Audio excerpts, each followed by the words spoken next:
Acclaimed filmmaker Mostofa Sarwar Farooki's No Land's Man will premiere at the Cairo International Film Festival. Farooki shared this joyous news on his Facebook.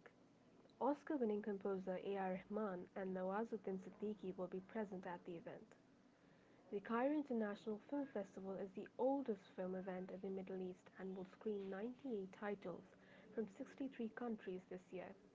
The festival will run from 26 November to 5 December. The film has also been nominated for an award at the Busan Film Festival. Starring Nawazuddin Siddiqui in lead, No Land's Man deals with the identity crisis of a South Asian man.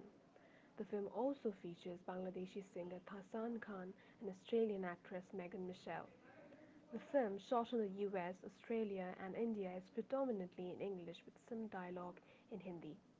The film chronicles the journey of a South Asian man whose life gets complicated when he meets an Australian girl. Farooqui revealed the first look for Siddiqui's character in a Facebook post. He wrote on the post about the struggles of making this film. He worked on the script for 10 years. He got rejected when he submitted the script for funding, so he had to rewrite it. After many tries, he finally got funding and finished the film. In the post, he also thanked A.R. Rahman and Siddiqui for their trust in him, along with the cast and crew.